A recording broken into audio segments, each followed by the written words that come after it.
Hi, it's Sam Tolbert, Sound of Joy Music Services, and we're going to share some gospel 251 progressions.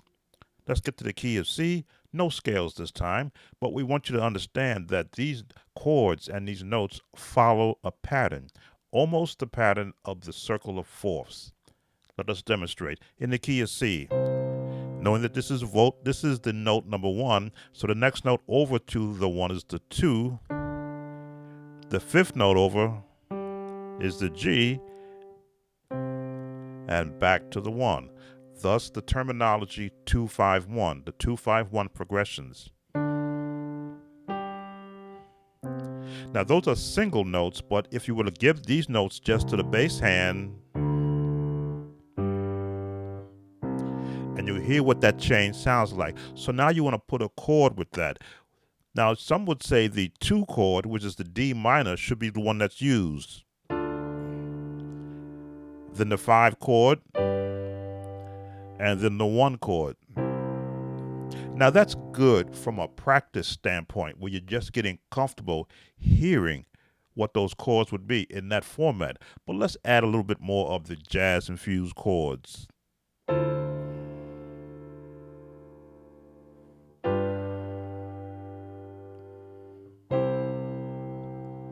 Now it sounds a lot fuller, kind of what you normally hear in the gospel music songs.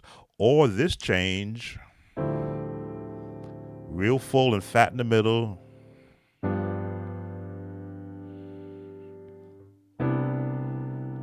More of your jazz feel. So that tones and those combination of tones will help train your ears to hear all the possible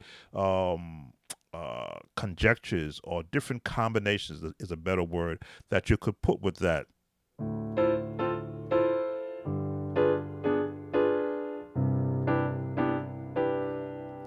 So, depending upon the song that you want to assign it to or just progressions, it's a good way to get your ears trained. Now, that's just in one key. What if we went up to D flat? Again, the same principle is implied. D flat scale, there's your two, count up to the five, and back to the one. So now your ears are slowly getting trained to hear the concept of what those notes sound like as individual 2, 5, 1. So now you look for the chord that's going to fit in that particular spot. Again, the minor chord could be, or an offshoot of it, 2, 5, 1. Now, you're always going to search for the most common chord first. So if you know you're going to be in the 2, you know that's going to be a minor chord. Now you look to see all the chords that could be built off of that 2 chord. Your 5 chord is here. What can you build off of that chord? Or that nice jazz tone, and then resolve back at the 1. So now you're always going to look for what I call progressions.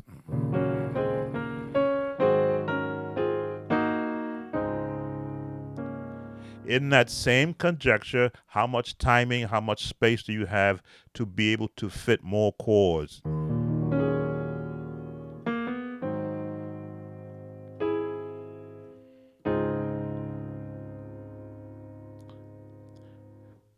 Continue up to the next key. This is chromatically the same concept. There's your 1, there's your 2.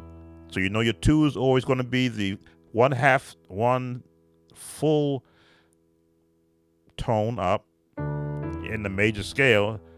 Count over to the 5 and to your 1. The same concept.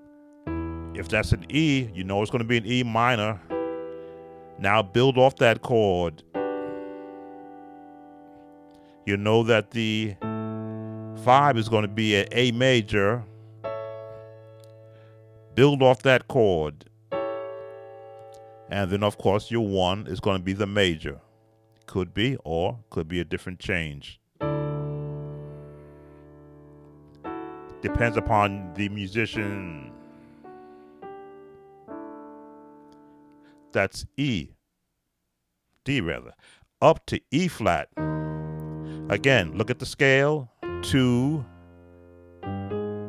5, 1.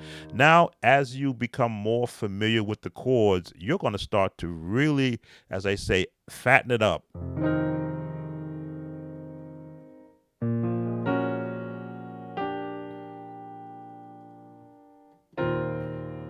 All 2, 5, 1, but now we're just adding more chords to sort of sweeten the pot, you might say. Still looking at what it would normally be, the minor.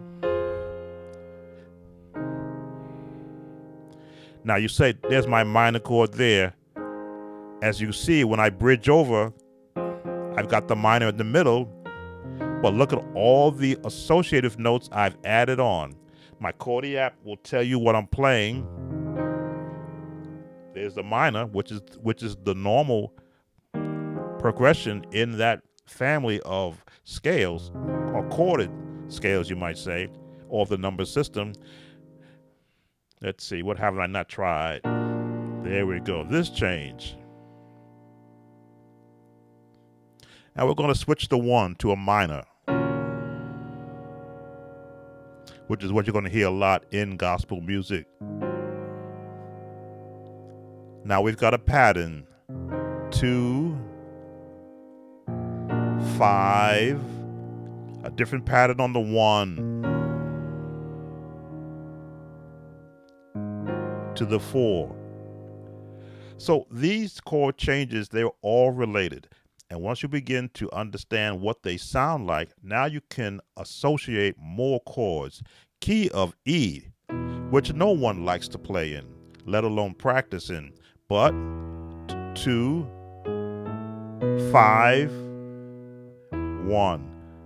So you know that the 2 is going to be a minor, because that's how it goes in the Nashville system. The 4 is going to be a B major, and the 1 is going to be an E major. So now what do you do when you find yourself in this key? You know there's going to be a minor, so let's find the bottom. Let's associate some more chords with it. Fill the chord out from the top to the bottom. There's your 5 with a different chord. And there's your 1. And as you can see, as you slowly begin to build on every chord, you find different ways to associate. And you get those different tones. There's your 5. And there's your 1 with a nice jazz tone. We'll go up to the key of F. We want you to do this in all the keys chromatically and find your own path. Key of F. Already we know there's going to be the 2, which is the G, the 5, which is the C, and back to the F. So now we know our path. We know that the first note is going to be a minor note. There's our 2, right? Our 5. Wow, look at that.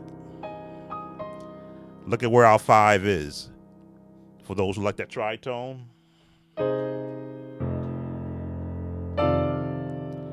And there goes our 1. Well, that's all for today's exercise. The gospel way of approaching the 2-5-1 progressions. If you like these videos, as always, subscribe to this channel, give us a thumbs up, and of course, leave a comment. See you on the next lesson. Take care.